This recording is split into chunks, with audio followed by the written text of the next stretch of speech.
Capítulo 9. Visiones de la oración. Introducción. Ana Catalina es, antes que nada, una víctima en manos de Dios, destinada a expiar con Cristo los pecados del mundo. Con la oración, el trabajo y los padecimientos, participa voluntariamente en tan sublime tarea. Satisface a la justicia divina por los pecadores que el Señor o su ángel custodio le señalan, al conducirla espiritualmente a lugares remotos. Hay aquí visiones inestimables acerca del valor de la oración, de los trabajos y de las mortificaciones. Consideraciones místicas del sentido de las oraciones de los santos y de los medios eficaces de la plegaria. Ve el significado de la oración y sus resultados en la iglesia militante.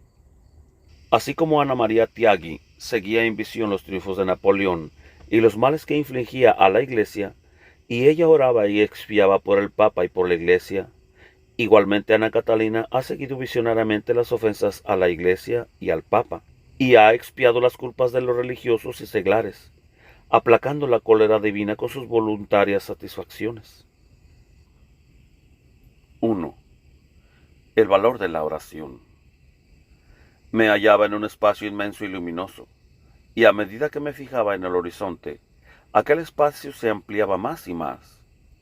Me fue mostrado el valor de las diferentes oraciones en la presencia de Dios. Todas ellas estaban señaladas en grandes tablas blancas y parecían divididas en 4 clases. Unas oraciones habían sido escritas con magníficos caracteres de oro, las otras con letras color de plata, otras con letras oscuras, y las últimas negras. Estas habían sido luego borradas con una raya. Todo lo miraba yo con alegría, pero temiendo no ser digna de entender el significado, apenas me atrevía a preguntárselo a mi guía. Lo que está señalado con letras de oro, me dijo, es la oración de aquellos que tienen intención de hacer sus obras buenas en unidad con los méritos de Jesucristo, renovando con frecuencia esta intención, los cuales están prontos también a obedecer sus mandatos y a imitar sus ejemplos. Lo que está señalado con letras de plata es la oración de los que no piensan unir sus obras con los méritos de Jesucristo, pero son piadosos y oran con sencillez de corazón. Lo escrito con letras oscuras es la oración de aquellos que, aunque no están tranquilos si no se confiesan y comulgan con frecuencia y rezan todos los días ciertas oraciones, sin embargo son tibios y hacen sus obras solo por costumbre.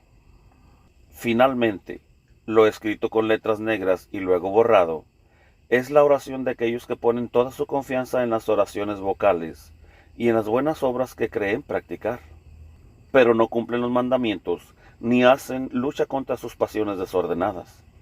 Esta oración no tiene valor alguno en la presencia de Dios. Por eso está borrada. De la misma manera están borradas las buenas obras de aquellos que se afanan mucho en hacer el bien, pero solo tienen presente, al hacerlo, su propia honra y provecho temporal. 2. Diversas enseñanzas sobre la oración. Dios no resiste a esta oración. Se refiere a la oración hecha con los brazos en cruz, pues su Hijo único ha perseverado orando así hasta la muerte. Acerca de la Santa Cruz de Coesfeld, Ana Catalina nació en Flamske, pequeña aldea junto a Coesfeld en Westfalia. En la iglesia de Santiago de Coesfeld fue bautizada. De allí sale el Vía Crucis con la primera estación. Cruza el campo y termina en la iglesia de San Lamberto, en la plaza del mercado. La última estación está formada por el milagroso Cristo de Coesfeld, en el altar mayor, donde están representados también el descendimiento y la sepultura de Jesucristo. El crucifijo es del siglo XIII y la cruz tiene forma de Y, es decir, con los brazos levantados, como siempre la ve en visiones Ana Catalina. Se me ha dado a entender que la gracia está vinculada a este lugar a fin de que haya aquí una barrera contra el mal, y que lo mismo sucede en los demás lugares donde se veneran tales imágenes. Pero lo que obra milagros es la constancia y confianza en la oración. Muchas veces veo la cruz venerada y conducida en procesiones espirituales, y veo también que son oídos y se ven libres de males aquellos que reciben confiadamente la gracia por medio de ella, pero a otros los veo cubiertos de tinieblas. Desde niña he tenido la costumbre de orar todas las noches, pidiendo el divino auxilio en todos los casos desastrosos, como caídas, incendios, y después he visto muchas representaciones de aquellos peligros que eran felizmente conjurados. Cuando por ventura omitía esta oración, no dejaba entonces de ver o de oír alguna desgracia, de lo cual deduzco no solamente la necesidad de esta oración espiritual, sino también la utilidad de comunicar a los demás esta convicción mía, a fin de que se muevan a esta obra de caridad, que consiste en que rueguen por el prójimo a aquellos que no ven, como yo veo, los efectos de esta oración. 3. La eficacia de la oración de los justos en la tierra y de los santos en el cielo. Me vi en un espacioso lugar que no era de naturaleza terrena. El suelo que me sostenía, o en el cual me mecía, era transparente como gasa. A mis pies veía a la tierra, como de noche, y en ella muchas imágenes. Alrededor se transparentaban, en espacios ilimitados, ejércitos de espíritus formando coros. No eran propiamente santos, sino almas orantes que tomaban algo de debajo y de arriba y lo cambiaban. Tomaban oraciones, oraban, velaban, pedían auxilio de los coros más altos, los cuales, enviando auxilio de regiones más altas, atendiendo a sus súplicas, entraban ya más, ya menos, y en regiones de la luz. Los más altos eran los santos.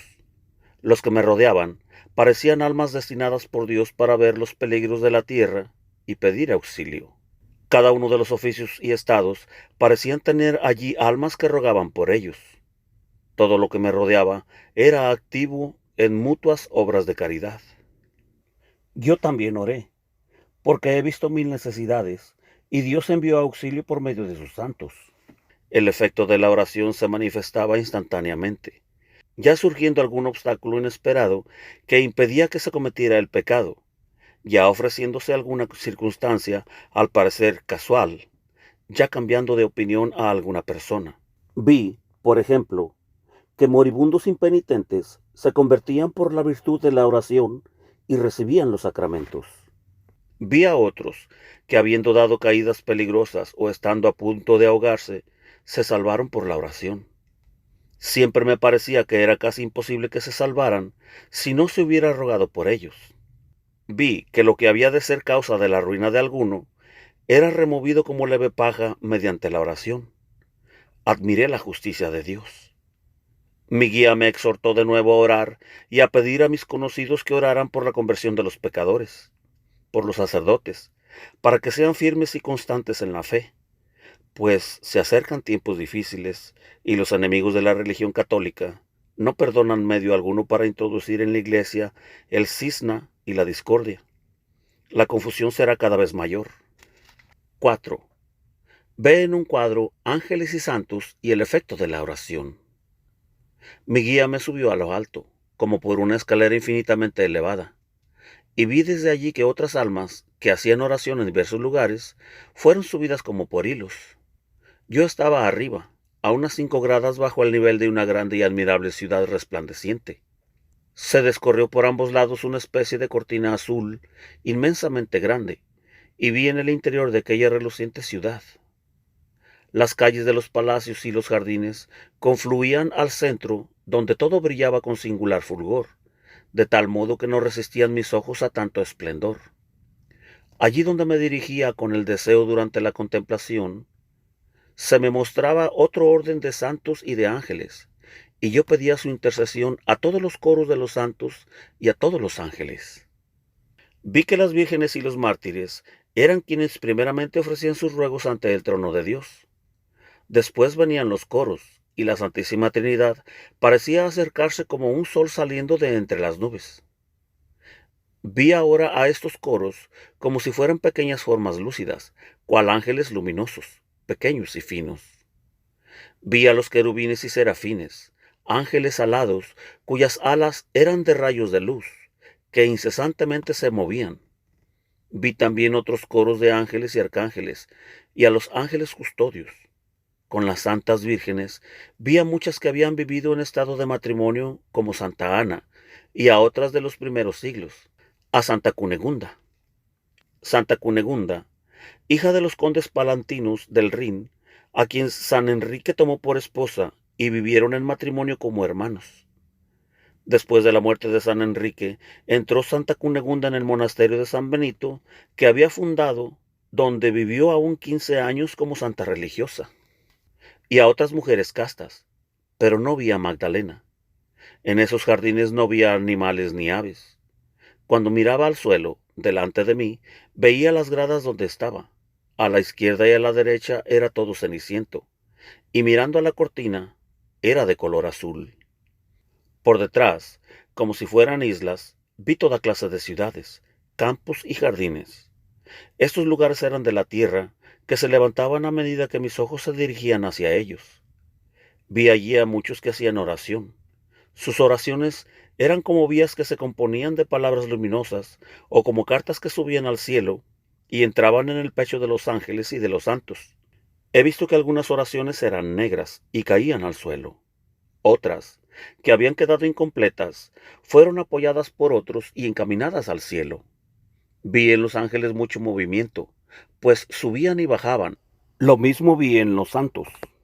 Vi que fueron socorridas muchas necesidades, por ejemplo, la de algunos barcos que estaban en peligro de zozobrar. No deja de ser extraño el vivo deseo que siempre sentía de ver lo que se ocultaba detrás de la cortina. Creo que me ha salido sangre de la cabeza durante la gran visión en que se me ha mostrado la intercesión de los santos, pues en ella vi mucho respecto a las penas amargas y trabajos.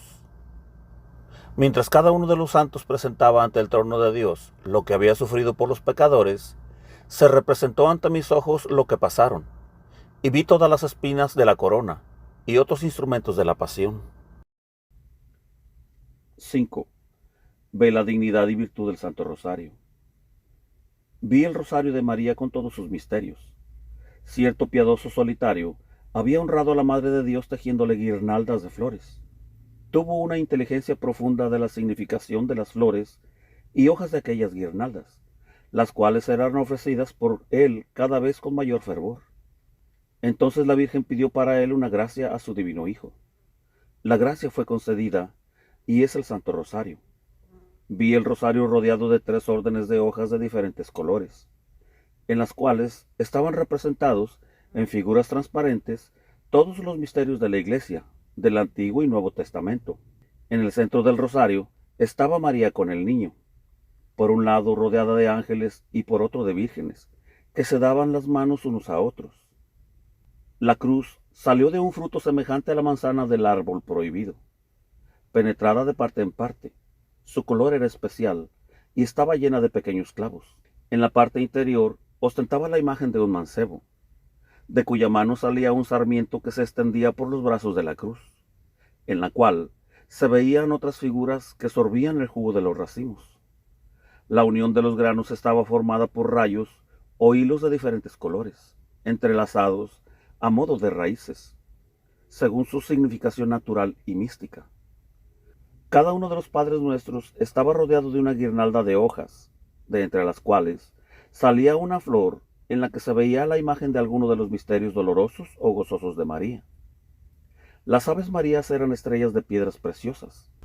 En ellas estaban figurados, por su orden, los patriarcas y ascendientes de María, en obras que se referían a la encarnación y a la redención. De esta suerte, el rosario comprende cielo y tierra, a Dios, a la naturaleza y a la historia, y a la restauración de todas las cosas mediante el Salvador que nació de María. Este es el rosario tal como la Madre de Dios se lo ha dado a los hombres, siendo la devoción que más le agrada. Pocos lo rezan bien. Solo la gracia, la sencillez y la piedad pueden comprenderlo. Velado y distante de todo lo terreno, solo se acerca a las almas mediante la meditación y el ejercicio de esta devoción. 6. De la manera de orar. Es verdad que el enemigo trata de impedir al hombre que haga oración, y cuanto más devota es esta oración, mayor empeño pone él en combatirlo. Sobre este punto me fue mostrada una vez esta semejanza. Me hallaba en una hermosa iglesia y vi a 3 mujeres que hacían oración. Detrás de ellas había una figura horrible, la cual empezó a halagar a la primera de las mujeres, que no tardó en dormirse. Se acercó luego a la segunda con el mismo intento, pero no pudo conseguirlo del todo. Habiéndose llegado a la tercera, la golpeó y maltrató tanto que tuve gran compasión de ella. Pregunté a mi guía qué significaba aquella visión, y él me respondió que era un símbolo de la oración. La primera mujer había empezado a orar sin fervor ni gravedad, y por esto la durmió luego el demonio. La segunda era mejor que la primera, pero también tibia. La tercera era buena, y su oración muy fervorosa, por lo cual la tentación fue más violenta, pero felizmente la rechazó. Es oración especialmente agradable a Dios la que se hace por los demás y sobre todo por las almas del purgatorio. Rogando pues por ellas, pone uno su oración a buen rédito. Yo por mi parte me presento delante de Dios, sumo Señor, como sierva suya y hago mi oración diciendo: haz, Señor, de mí lo que sea tu voluntad. Y me retiro tranquila, pues un Padre tan bueno y amoroso no puede menos que darme pruebas de su bondad. Las almas del purgatorio sufren tormentos indecibles. La diferencia entre los tormentos del infierno y los del purgatorio está en que en aquel no hay sino desesperación, mientras que en el purgatorio reina la esperanza. El mayor tormento de los condenados es la cólera de Dios. De esta cólera podremos concebir alguna idea pensando en el espanto de una persona que ve venir sobre sí a un hombre encendido en ira y no le es posible huir de su poder y de sus amenazas. 7. La oración del peregrino. 25 de julio del año 1821. El peregrino no procede con solemnidad y gravedad. Recita sus oraciones con ansiedad, una después de otras, lo más breve posible. A menudo veo toda clase de malos pensamientos pasarle por la cabeza. Tienen la apariencia de bestias extrañas y feas. Él no las retiene ni se apega a ellas, pero no las desecha tampoco con presteza. Parece como si se hubiese habituado a ellas. Estos pensamientos corren por su mente como por un camino ya abierto y acostumbrado. El peregrino comenta: es demasiado cierto. Veo salir de la boca de los que rezan una línea de palabras que surge como una flecha de fuego y penetra hasta Dios. Veo y reconozco en aquellas palabras la forma de los caracteres con los que suelen escribir los que rezan y leo algunos de ellos. Estos caracteres de escritura varían en los diversos hombres. En la misma corriente de la oración, algunas frases son de fuego, otras más pálidas, otras corren lejos, algunas transportan y son más breves. En fin, sucede como cuando se escribe. 8. ¿Cómo presta ayuda a los necesitados? Siempre que en mi camino hallo alguna necesidad para cuyo remedio quiere el Señor escuchar de los hombres alguna oración, soy conducida al lugar donde está el necesitado. Veo en tales casos, al punto, la raíz del mal y muchas veces una escena en que se muestra por completo. Llego al lugar donde duerme el necesitado, o me acerco a él, si está despierto. Ofrezco a Dios alguna oración desde lo íntimo de mi corazón para que se digne admitir en provecho de aquel infeliz lo que él no puede o no sabe ofrecer. Muchas veces tengo que aceptar en tales casos algún sacrificio. A veces se trata de personas que pidieron la oración de otros y aún la mía. De aquí esos viajes de socorro que tan frecuentemente tengo que hacer. Entonces veo a esas personas volverse a Dios y ser consoladas, y comprendo que habrán de recibir pronto lo que les falta, aunque raras veces por modo extraordinario, pues lo reciben según el orden natural de las cosas, aunque muchas veces sin esperarlo, lo cual da a entender que las necesidades corporales y espirituales son más bien efecto de la mano de los hombres, que se cierra por incredulidad y desconfianza, en vez de levantarse filialmente para pedir y recibir, como si la mano de Dios no diera de buena gana o no estuviera Él presente. Este mismo oficio que he recibido yo, que tengo la gracia de ver, es la misma mano de Dios que envía al corazón ciego que no da entrada a la gracia. Un corazón que ve y que la recibe, para que le sirva de canal por donde se comunique la abundancia de la misericordia. Muchas veces debo impedir en mis viajes el mal aquí y allá mediante mi intervención, ya infundiendo temor y espanto, ya turbando e interrumpiendo a los que están a punto de causar el daño. Muchas veces he despertado a las madres en ocasión que amenazaba peligro a sus hijos. 9. Obras y oraciones en favor de los necesitados. Muchas veces me veo conducida en espíritu por mi guía a lugares donde se ven patentes las necesidades de los hombres. Unas veces me veo en las cárceles, otras junto a los moribundos o al lado de los enfermos, de los pobres, de las familias, entre querellas y pecados. También veo a muchos malos sacerdotes. Veo oraciones desagradables a Dios, abuso de los sacramentos y de las cosas santas. Veo que los hombres desprecian las cosas santas, los auxilios y consuelos, sobre todo aquel consuelo perpetuo cuya fuente es la Eucaristía, y que se apartan del Señor y le despiden con violencia. Veo a todos los santos moverse íntima y suavemente para ayudarles, y veo que ellos pierden los auxilios que a cada momento se les ofrecen del tesoro conferido a la Iglesia por los méritos de Cristo. Esto me duele en el alma. Por mi parte, recojo en mi corazón todos estos dones perdidos y doy gracias a Dios por ellos, diciéndole: compadécete, Señor, de tus criaturas, ciegas y miserables, no saben lo que hacen. No mires esta vez su iniquidad. Guarda aún estas gracias para esos pobres ciegos. Guárdalas para después otorgarles este auxilio. No permitas que se pierda para ellos tu preciosísima sangre. El Señor oye muchas veces mis súplicas, y veo con mucho consuelo que se digna venir otra vez en auxilio de esas almas. Cuando hago oración por los necesitados en general, voy ordinariamente al Vía Crucis de Westfield, y en cada estación pido al Señor por ellos. Entonces se me ofrecen muchas visiones, en las cuales veo las necesidades y el socorro de ellas. Cuando miro a la derecha o a la izquierda de la estación, en escenas que se me presentan a cierta distancia. Hoy estaba arrodillada en la primera estación, orando por los que se preparan a confesarse, para que Dios les conceda la gracia de dolerse de sus pecados y de confesarlos todos. Entonces vi en diferentes lugares a muchas personas orando en sus casas, oyendo y viniendo de sus negocios y quehaceres, puesto el pensamiento en el estado de su conciencia, y vi a sus corazones, y los moví con mis oraciones para que despertaran del sueño del pecado. Veíalas mientras rogaba por ellas. Después veía a los que quieren ir a ver a mi confesor, y me siento movida a decirle cómo se ha de conducir con esta o aquella persona. En la segunda estación pedía por aquellos a quienes la miseria y la pobreza en que viven no les deja dormir, para que Dios les infunda consuelo y esperanza. Y vi en algunas miserables chozas a algunos que yacían sobre la paja, pensando en que les faltaba el pan para el día de mañana. Estos, con el influjo de mi oración, pudieron conciliar el sueño. En la tercera estación pedía que desaparecieran rencillas y discordias. Vi a un labrador que vivía en grave discordia con su mujer. Al rogar por ellos, se aplacaron, se perdonaron y se dieron las manos.